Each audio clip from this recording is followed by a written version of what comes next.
¿Alguna vez te has preguntado qué pasa cuando eres príncipe imperial un día y ciudadano común al siguiente? Imagínate despertar siendo Alteza Real, con palacios y sirvientes, y de repente tu padre abdica, tu imperio colapsa y el mundo que conocías desaparece en cuestión de meses. Eso es exactamente lo que le sucedió a los 7 hijos del Kaiser Guillermo II. Desde suicidios trágicos hasta colaboraciones controvertidas, desde matrimonios que unieron dinastías enemigas hasta nietos que se convirtieron en reyes de otros países, cada uno de estos descendientes del último emperador alemán tiene una historia que oscila entre lo fascinante y lo desgarrador. Prepárate para descubrir las vidas de una familia real que vio su mundo derrumbarse 2 veces en una sola generación, y cómo cada uno eligió sobrevivir en un mundo que ya no los quería. Nacido el 17 de diciembre de 1890, Joachim Franz Humbert era el Benjamín de los hijos varones del Kaiser, el número 6 de 7 hermanos. Llegó al mundo en el apogeo del Imperio Alemán, cuando su padre, Guillermo II, gobernaba una de las naciones más poderosas de Europa. Nadie podría haber imaginado que este príncipe, educado en los mejores colegios militares y destinado a una vida de privilegio, terminaría siendo la primera gran tragedia de la dinastía Hohenzollern. Como el hermano menor, Joaquín creció un poco a la sombra de sus hermanos mayores, especialmente del príncipe heredero Wilhelm.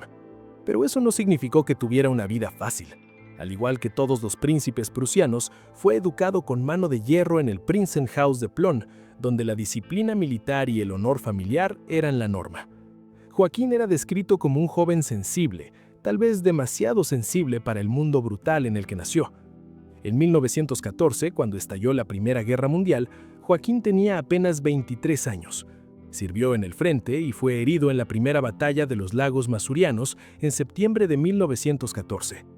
La guerra fue dura para él, tanto física como mentalmente, pero lo que realmente marcaría su vida vendría después, cuando el orden mundial que conocía se desmoronó en cuestión de días. Aquí viene un giro inesperado de la historia. Durante el alzamiento de Pascua de 1916, en Dublín, algunos líderes republicanos irlandeses consideraron ofrecer el trono de una Irlanda independiente a Joaquín. Sí, leíste bien. El hecho de que no hablara inglés fue visto como una ventaja, ya que podría estar más dispuesto a aprender y promover el uso del idioma irlandés. Un príncipe alemán podría haber sido rey de Irlanda. La historia es caprichosa. También fue considerado brevemente como candidato al trono de Georgia tras la declaración de independencia de ese país después de la Revolución Rusa de 1917.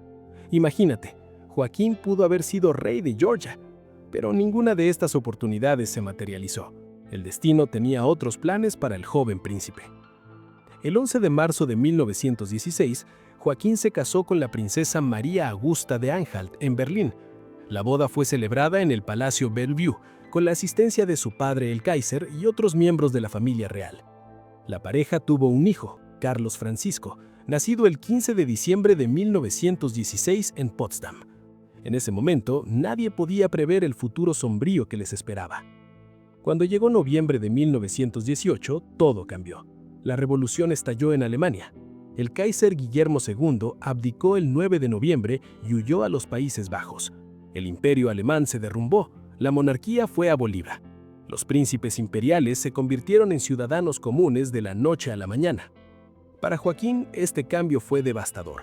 No pudo aceptar su nueva condición de plebeyo.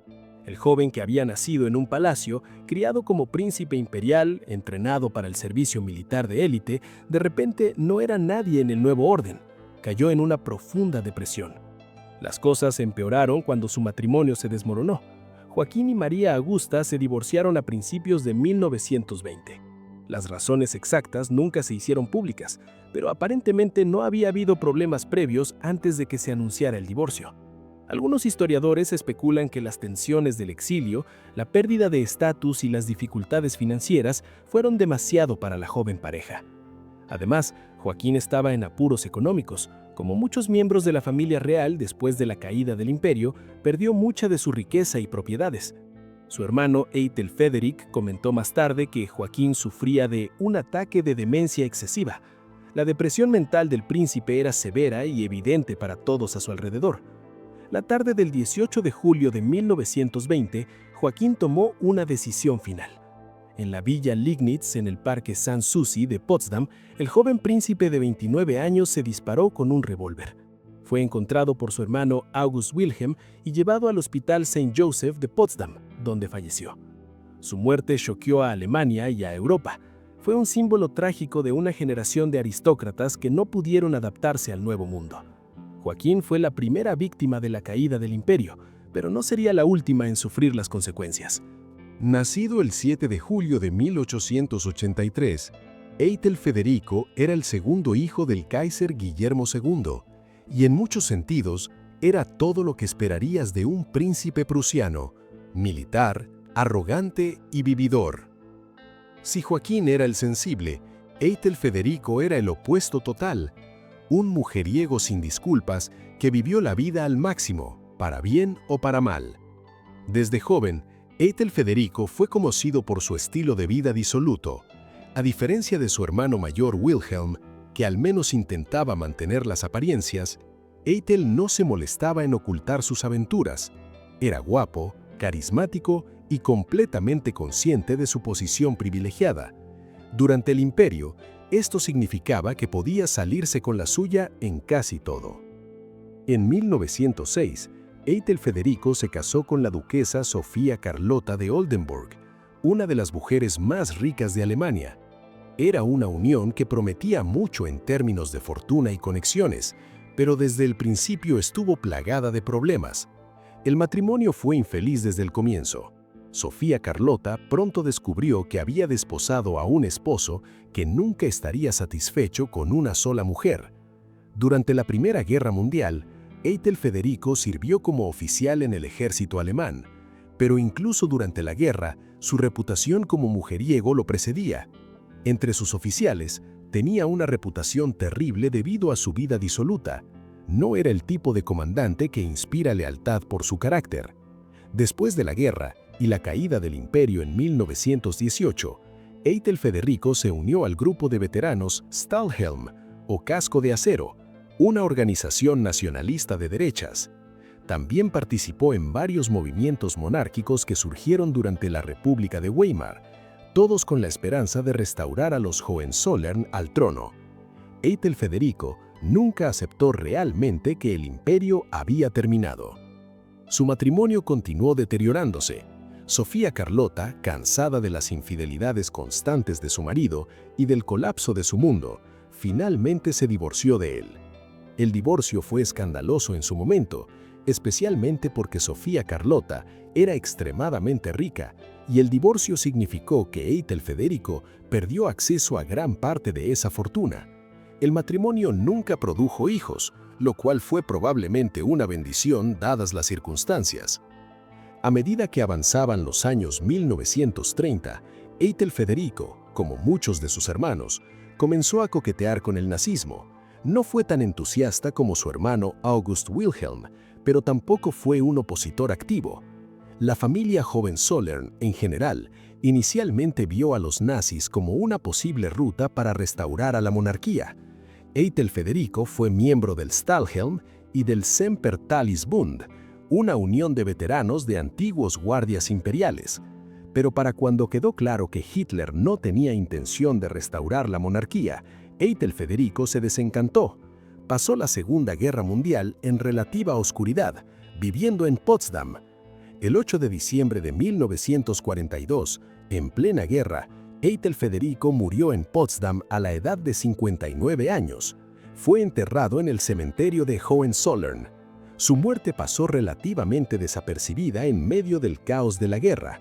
El playboy imperial había vivido lo suficiente para ver su mundo destruido 2 veces, primero en 1918 y nuevamente durante la guerra que arrasó Europa. La vida de Eitel Federico es una historia de exceso, arrogancia y, en última instancia, irrelevancia. Fue un príncipe que nunca encontró propósito más allá de sus propios placeres, y cuando el mundo cambió, simplemente se desvaneció en la oscuridad. Nacido el 14 de julio de 1884, Adalberto de Prusia fue el tercer hijo del Kaiser y en muchos aspectos el más equilibrado de todos los hermanos varones. A diferencia del temperamental Wilhelm, el mujeriego Eitel Federico o el trágico Joaquín, Adalberto encontró su vocación en la Marina y mantuvo una vida relativamente estable incluso después de la caída del imperio. Desde joven, Adalberto mostró un gran interés por la Marina.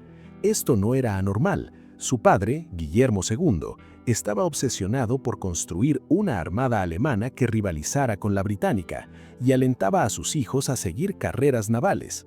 Adalberto se convirtió en oficial de la Armada Imperial Alemana y sirvió con distinción. En 1914, Adalberto se casó con la princesa Adelaida de Ságino-Meininge. Fue un matrimonio que, a diferencia de muchos en su familia, resultó ser relativamente feliz y estable. La pareja tuvo 3 hijos asegurando la continuación de su línea. Victoria Marina, 1915 a 1954, que se casó con el conde Udo de Stolberg-Werenigoro. Guillermo Víctor, 1919 a 1989, que continuó la línea. Y Adelaida, 1920 a 2021, que vivió más de 100 años. Durante la Primera Guerra Mundial, Adalberto sirvió en la Marina alemana. Su experiencia naval era invaluable, aunque como todos los alemanes, la guerra terminó en derrota e humillación. Cuando llegó noviembre de 1918 y el imperio colapsó, Adalberto, como sus hermanos, perdió su título imperial y se convirtió en un ciudadano más. Pero aquí está la diferencia. Adalberto pareció aceptar el nuevo orden mejor que la mayoría de sus hermanos. No se involucró profundamente en intrigas políticas, no se unió entusiastamente al nazismo como August Wilhelm, ni cayó en depresión como Joaquín. En cambio, se retiró a una vida más privada, enfocándose en su familia. Durante la República de Weimar y el periodo nazi, Adalberto mantuvo un perfil relativamente bajo. Participó en algunas organizaciones monárquicas, pero no fue una figura prominente en el movimiento de restauración. Cuando quedó claro que los nazis no restaurarían la monarquía, simplemente siguió con su vida. Durante la Segunda Guerra Mundial, Adalberto, ahora en sus 50, no participó activamente en el conflicto. Vio cómo el mundo se desgarraba nuevamente, esta vez con consecuencias aún más devastadoras. Alemania fue completamente destruida, dividida entre las potencias victoriosas. Adalberto sobrevivió a la guerra y vivió para ver el comienzo de la Guerra Fría. Murió el 22 de septiembre de 1948 en La Tour-de-Pels, Suiza, a la edad de 64 años. Está enterrado en el cementerio Hohenzollern, en el castillo de Hohenzollern. De todos los hermanos varones, Adalberto quizás tuvo la vida más tranquila y satisfactoria. No buscó la gloria, no se aferró desesperadamente al pasado, simplemente vivió su vida con dignidad. En un mundo de egos gigantescos y tragedias dramáticas, Adalberto fue el príncipe que encontró la paz. Nacido el 27 de julio de 1888, Óscar era el quinto hijo del Kaiser Guillermo II. En una familia llena de personalidades fuertes y dramáticas, Óscar fue curiosamente el más reservado y discreto. No buscaba el centro de atención como sus hermanos mayores, prefiriendo la vida en el campo a la política de Berlín. Óscar se casó en 1914 con la condesa Ina María de Basewitz-Levetzov, un matrimonio que fue aprobado por su padre a pesar de que Ina María no era de sangre real. Esto era inusual para la familia Hohenzollern, pero muestra que Óscar tenía sus propias ideas sobre el amor y el matrimonio. La pareja tuvo 4 hijos. Óscar, 1915-1939, quien murió trágicamente joven en un accidente; Burkhard, 1917-1988, Herzeleide, 1918-1989, y Guillermo Carlos, 1922-2007. Durante la Primera Guerra Mundial, Óscar sirvió en el Regimiento de Granaderos Reales Prusianos. Como todos sus hermanos, experimentó la derrota alemana y la posterior revolución que derrocó a su padre. A principios de la década de 1920, el nombre de Óscar figuraba en listas de miembros del Estado Mayor o de la familia real acusados de crímenes de guerra. También fue criticado en la prensa por solicitar una pensión de coronel de la República de Weimar, lo cual muchos vieron como una hipocresía, dado que su familia había sido derrocada por esa misma república. Durante la década de 1930, cuando la familia Hohenzollern intentó probar las aguas para un posible retorno al poder a través del nacionalsocialismo, Oskar inicialmente siguió adelante. Fue comisionado como Generalmajor zur Verfügung, mayor general a disposición, pero cuando quedó claro que Hitler no restauraría la monarquía y después de que su hermano August Wilhelm cayera en desgracia, Oskar se retiró de cualquier actividad política. A diferencia de August Wilhelm, Oskar no fue un simpatizante entusiasta de los nazis. De hecho, junto con sus hermanos Adalbert y Eitel Federico, Oskar se opuso al nazismo, aunque de manera discreta.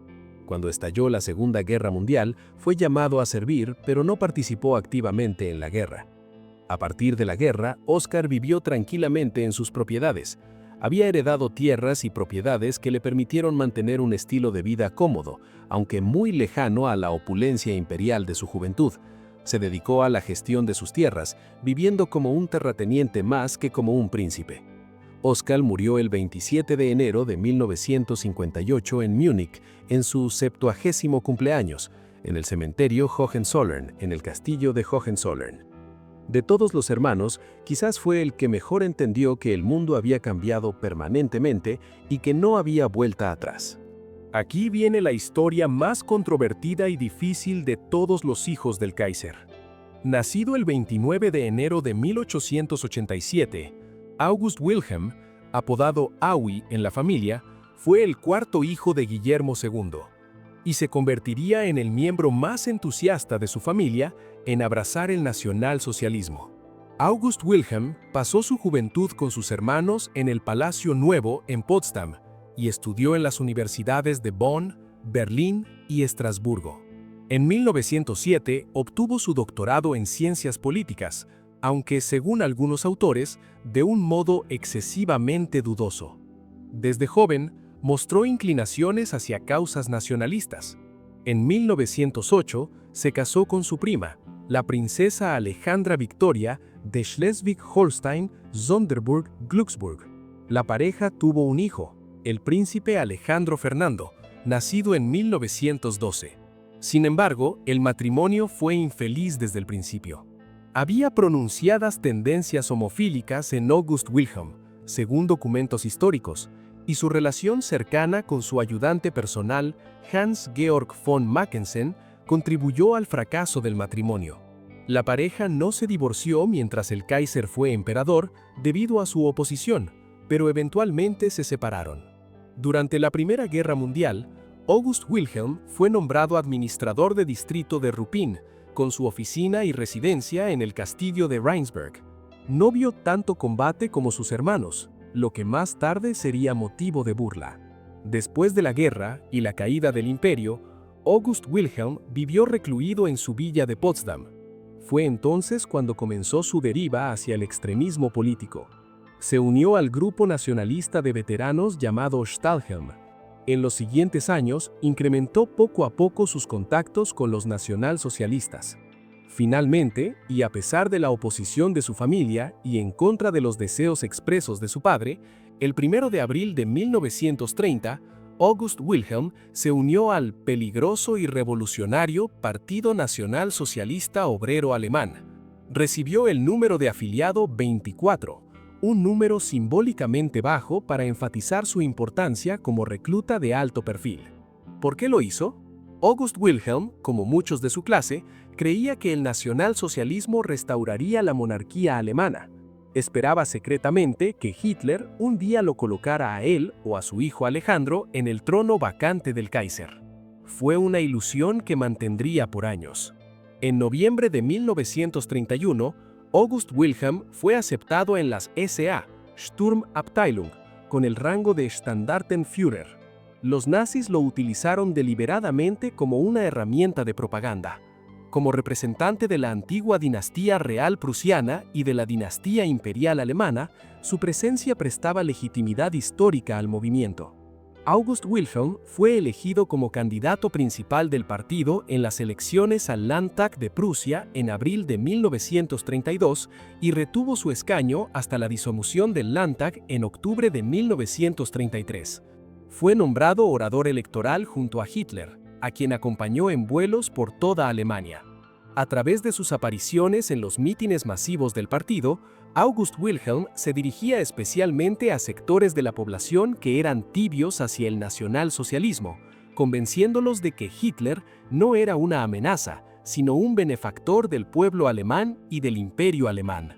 Debido a sus simpatías y adoración a Hitler, fue objeto de mofa por parte de la prensa de izquierdas que lo llamaba Braunhändchen Aui, o Aui la pequeña camisa marrón. Los políticos franceses como André-François Poncet lo llamaban despectivamente Hans la salchicha marrón. Incluso algunos nazis, incluido Joseph Goebbels, se burlaban de él. En las elecciones del 5 de marzo de 1933, August Wilhelm fue elegido diputado del Reichstag por la circunscripción electoral 4, Potsdam I, y retendría este escaño hasta la caída del régimen. El 23 de julio de 1933, el ministro presidente prusio Hermann Göring lo nombró miembro del recién constituido Consejo de Estado de Prusia. Pero aquí viene el giro amargo. Después de la aprobación de la ley habilitante de 1933 y el establecimiento de la dictadura del Tercer Reich, el partido ya no necesitaba al antiguo príncipe. En la primavera de 1934 se le negó el acceso directo a Hitler. Después de la Noche de los Cuchillos en verano de 1934, se encontró en el desierto político. Sin embargo, esto no redujo su adoración por Hitler. El 30 de junio de 1939 fue nombrado SA Obergruppenführer, el segundo rango más alto en la CSA, pero en 1942 hizo comentarios despectivos sobre Joseph Goebbels en privado y fue denunciado. Su estrella en el partido había caído definitivamente.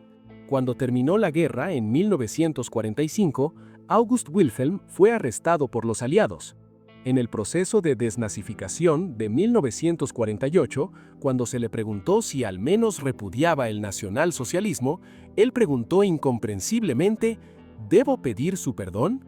Como resultado, fue incriminado por la corte y sentenciado a 2 años y medio de trabajos forzados. Debido a su confinamiento desde 1945 en un campo de internamiento, le fue conmutada la sentencia. Inmediatamente después de su liberación, se instruyeron nuevos procesos contra él. Hubo una orden de arresto de la corte. Nunca fue arrestado. Poco después contrajo una grave enfermedad y falleció en un hospital de Stuttgart el 25 de marzo de 1949 a los 62 años. Fue enterrado en el cementerio de Langenburg con los príncipes de Hohenlohe-Langenburg. August Wilhelm es el miembro más problemático de la familia Hohenzollern del siglo XX. Su historia es una advertencia sobre cómo la desesperación por el poder perdido puede llevar a abrazar ideologías peligrosas. Murió sin arrepentimiento, aferrado a una ilusión que le costó su reputación y su dignidad. Nacido el 6 de mayo de 1882, Friedrich Wilhelm Victor August Ernst von Hohenzollern era el primogénito del Kaiser Guillermo II y, por tanto, el heredero al trono imperial. Desde el momento en que llegó al mundo, su destino parecía estar escrito. Sería el próximo emperador de Alemania. Pero la historia tenía otros planes. Wilhelm se convirtió en príncipe heredero a la edad de 6 años en 1888, cuando su abuelo Federico III murió después de reinar solo 99 días, y su padre se convirtió en Kaiser. Fue príncipe heredero durante 30 años, de 1888 a 1918, preparándose para un papel que nunca llegaría a desempeñar. En 1905, Wilhelm se casó con la duquesa Cecilia de Mecklemburgo-Schwerin en una ceremonia deslumbrante en Berlín. Cecilia era alta, elegante y pronto se convirtió en un ícono de moda en Alemania. Las mujeres de todo el imperio copiaban su estilo. La pareja vivió en el Palacio del Príncipe Heredero en Berlín durante el invierno y en el Palacio de Mármol de Potsdam en verano. Entre 1913 y 1917 construyeron el Palacio Cecilienhof, inspirado en una mansión Tudor inglesa. Tuvieron 6 hijos, asegurando la continuación de la dinastía. Guillermo, 1906 a 1940, quien renunció a sus derechos de sucesión y murió luchando en el ejército alemán durante la invasión de Francia. Luis Fernando, 1907 a 1994, el heredero dinástico tras la muerte de su hermano. Huberto, 1909 a 1950, Federico, 1911 a 1966, Alejandra, 1915 a 1980 y Cecilia, 1917 a 1975. Pero aunque el matrimonio parecía perfecto en público, las grietas aparecieron rápidamente. Wilhelm era controlador y comenzó a tener una serie de relaciones extramaritales que tensaron profundamente su matrimonio con Cecilia. En una ocasión, le anunció una de sus aventuras, lo que llevó a Cecilia a pensar en ahogarse. El matrimonio se deterioró con los años, aunque mantuvieron las apariencias. Durante la Primera Guerra Mundial, Wilhelm comandó el Quinto Ejército Alemán de 1914 a 1916. Su ejército jugó un papel importante en los ataques fallidos a Verdún, una de las batallas más sangrientas de la guerra. Entre sus oficiales, tenía mala reputación debido a su vida disoluta. Desde abril de 1916, intentó en vano convencer al mando supremo de que la prolongada batalla de Verdún carecía de sentido, pero no fue escuchado hasta septiembre. A medida que avanzaba la guerra, Wilhelm se volvió más beligerante. Tomó partido por los líderes militares Paul von Hindenburg y Erich Ludendorff contra su propio padre, realizando declaraciones vehementes y críticas sobre la posición de los asesores civiles. Cuando el canciller Theobald von Bethmann-Hollweg renunció el 13 de julio de 1917, Wilhelm lo describió como el día más hermoso de mi vida. Todo esto debilitó la posición política del Kaiser Guillermo II, quien perdió influencia en los asuntos del gobierno y dejó el control del destino de Alemania completamente en manos del ejército. En cierto sentido, Wilhelm contribuyó a la caída de su propia dinastía. Cuando llegó noviembre de 1918, Alemania estaba al borde del colapso. El 6 de noviembre se discutió la idea de que tanto el Kaiser como Wilhelm abdicaran y se creara una regencia bajo el gobierno nominal del joven hijo de Wilhelm. Pero fue demasiado tarde. La república fue declarada el 9 de noviembre. Tanto Guillermo II como Wilhelm firmaron documentos de abdicación. La monarquía había terminado. Wilhelm buscó asilo en los Países Bajos, siendo internado en la isla de Wieringen. Después de la guerra, fue capturado por tropas francesas marroquíes en Bad, Austria, y fue internado como criminal de guerra. Fue transferido a Hechingen, Alemania, donde vivió brevemente en el castillo de Hohenzollern bajo arresto domiciliario, antes de mudarse a una pequeña casa de 5 habitaciones. En 1923, Wilhelm regresó a Alemania tras garantizar al gobierno republicano que no se inmiscuiría en asuntos políticos, pero no pudo mantenerse completamente alejado. Luchó contra la República de Weimar y hizo campaña por la reintroducción de la monarquía.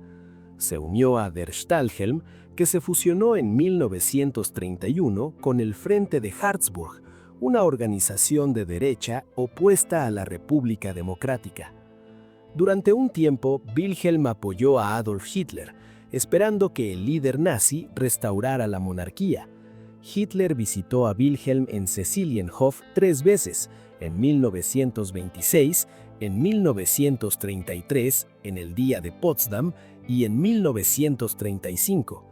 Wilhelm incluso consideró presentarse como candidato de derecha a la presidencia del Reich contra Paul von Hindenburg, pero su padre se lo prohibió rotundamente. Cuando quedó claro que Hitler no tenía intención de restaurar la monarquía, Wilhelm se alejó de los nazis. especialmente después del asesinato de su amigo, el ex canciller Kurt Schleicher, en la Noche de los Cuchillos, en 1934, se retiró completamente de la actividad política. Durante la Segunda Guerra Mundial, Wilhelm vivió en sus posesiones familiares como un ciudadano civil. Vio cómo 9 príncipes de Prusia, incluyendo a su propio hijo Wilhelm, que murió en 1940, combatían como oficiales de la Wehrmacht.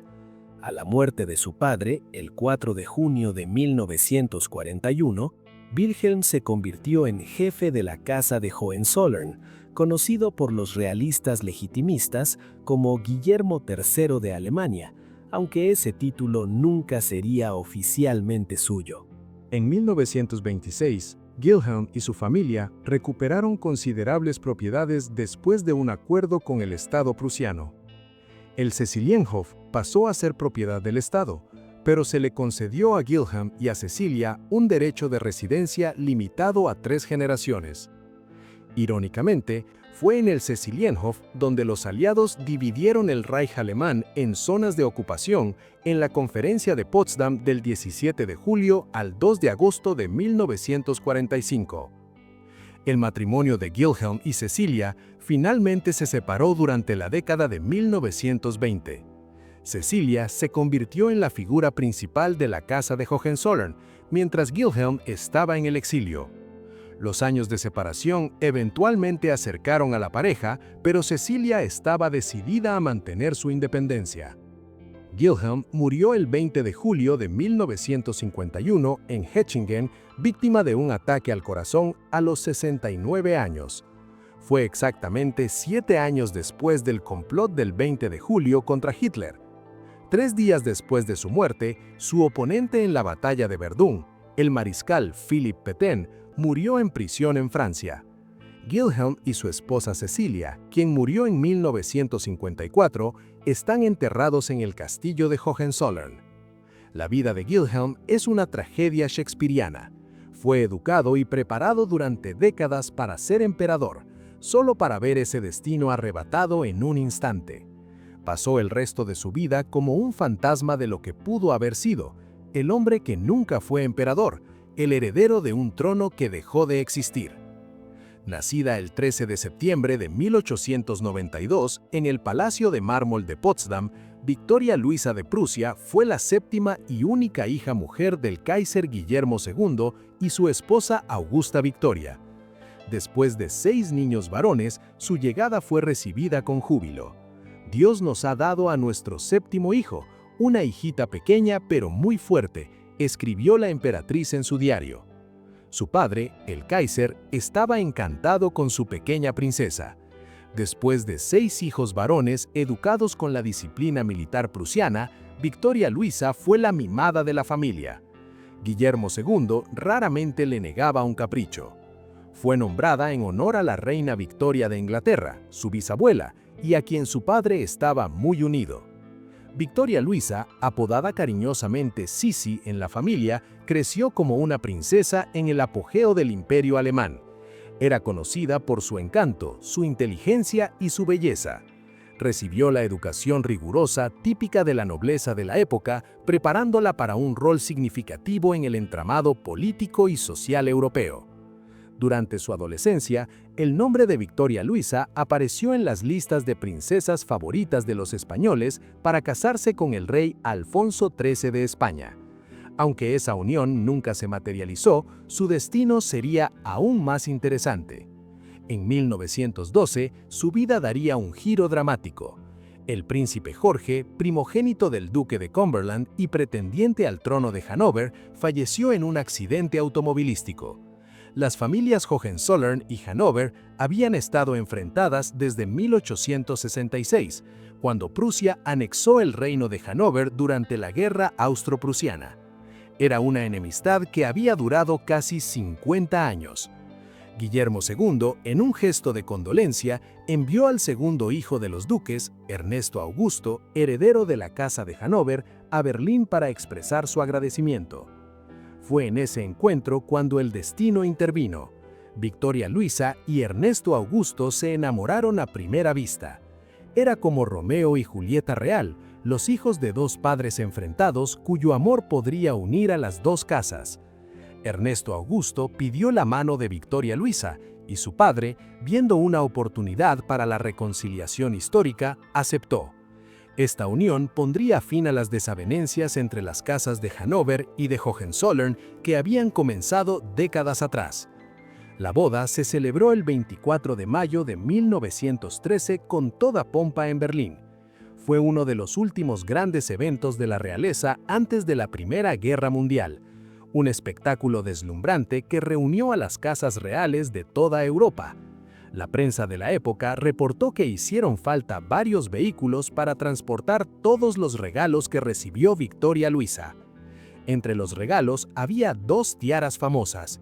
Su padre le regaló la tiara prusiana, una especie espectacular que heredaría su hija Federica y que más tarde pasaría a su nieta, la reina Sofía de España. Esta misma tiara sería lucida por la reina Sofía en su boda con Juan Carlos I y décadas después por la reina Leticia en su boda con el entonces príncipe de Asturias Felipe. Es probable que algún día veamos esta tiara coronando a la princesa Eleonor. La segunda tiara fue la Brunswick, que había pertenecido a la emperatriz Josefina. Esta diadema permaneció guardada después de la muerte de Victoria Luisa en 1980, hasta que Carolina de Mónaco, como princesa de Hannover, la lució en el enlace de Federico de Dinamarca, rescatándola después de décadas de olvido.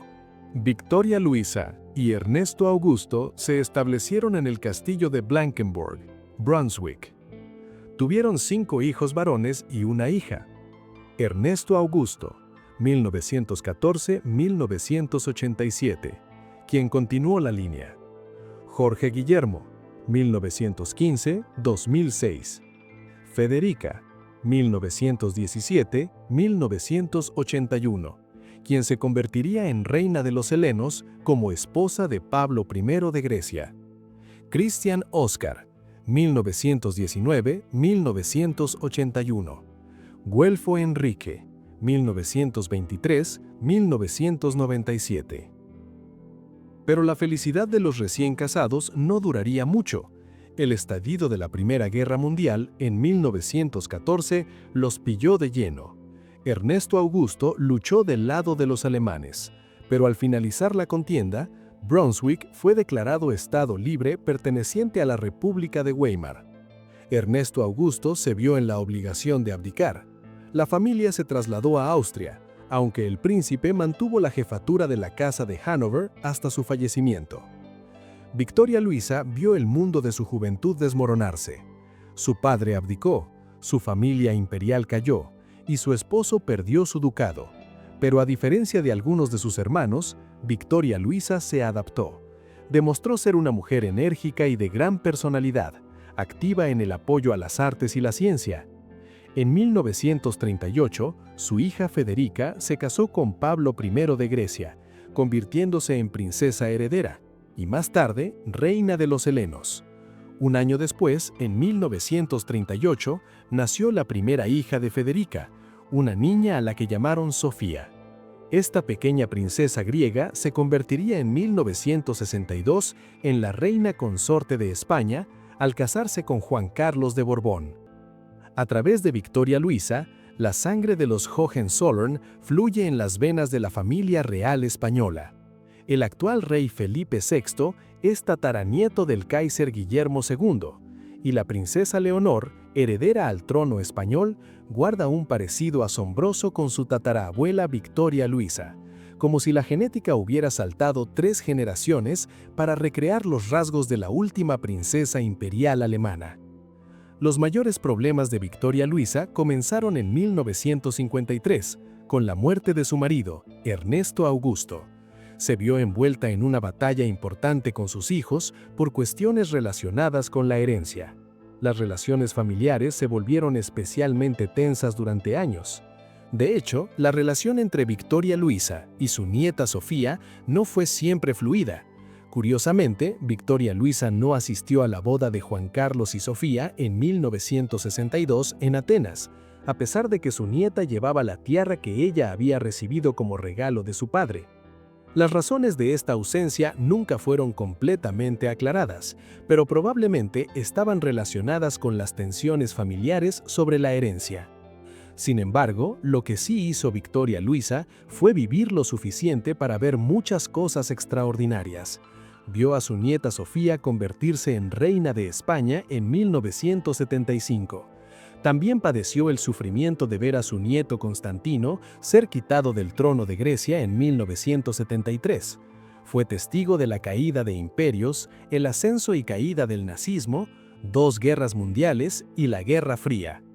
Victoria Luisa murió el 11 de diciembre de 1980 en Hannover, a la edad de 88 años. Su funeral fue un evento notable. La reina Sofía asistió, acompañada por su madre, la reina Federica, quien moriría menos de 2 meses después en Madrid, y por la infanta Elena. También asistieron representantes de numerosas casas reales europeas, testimonio de las muchas conexiones que Victoria Luisa había mantenido a lo largo de su larga vida.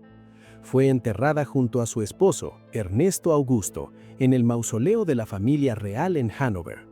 De todos los hijos de Guillermo II, Victoria Luisa fue la última en fallecer, sobreviviendo a todos sus hermanos. Fue también la única que vivió para ver realmente una restauración de su familia en los tronos europeos, no en Alemania, pero sí a través de sus descendientes que se convirtieron en reyes y reinas de Grecia y España. La historia de los 7 hijos del Kaiser Guillermo II es más que una crónica de príncipes caídos. Es la historia de cómo una generación entera de la aristocracia europea tuvo que reinventarse cuando el mundo que conocían desapareció. De los 7 hermanos, uno se suicidó, incapaz de adaptarse al nuevo mundo. Uno se convirtió en un entusiasta miembro del partido nazi, buscando desesperadamente el poder perdido. Uno fue un playboy impenitente que vivió y murió sin propósito. Uno fue un marinero que encontró la paz. Uno fue un terrateniente silencioso. Uno fue el heredero que nunca reinó. Y una se convirtió en la matriarca cuya sangre ahora fluye en las venas de reyes y reinas. Hoy los descendientes del Kaiser Guillermo II están dispersos por toda Europa. Georg Friedrich, príncipe de Prusia, tataranieto de Guillermo II, es el actual jefe de la Casa de Hohenzollern. Él ha trabajado activamente para preservar el patrimonio y el legado de la familia, incluyendo la restauración de algunas de sus propiedades ancestrales. Pero quizás el legado más visible está en España. Cuando la princesa Leonor eventualmente suba al trono español, será reina con sangre Hohenzollern en sus venas, descendiente directo del último Kaiser alemán. Es una ironía de la historia que la dinastía que perdió el trono de Alemania encontró un camino indirecto a otro trono europeo. La familia Jagger demostró que el amor familiar puede superar escándalos modernos. La familia Hohenzollern demostró que incluso cuando imperios caen y el mundo se desmorona, algunas líneas de sangre simplemente se niegan a desaparecer. Se adaptan, sobreviven y de alguna manera encuentran un camino de regreso al poder, aunque sea a través de rutas que nadie podría haber previsto. Los 7 hijos del Kaiser Guillermo II vivieron en los tiempos más tumultuosos de la historia europea moderna. Vieron caer su imperio 2 veces, experimentaron 2 guerras mundiales y tuvieron que encontrar su lugar en un mundo que ya no tenía espacio para emperadores. Algunos lo hicieron con dignidad, otros con desesperación y uno con tragedia. Pero juntos escribieron uno de los capítulos más fascinantes de la historia del siglo XX. Y así termina la saga de los hijos del último emperador alemán. Una historia de palacios perdidos, dueños destrozados y una familia que, a pesar de todo, dejó su huella indeleble en la historia europea.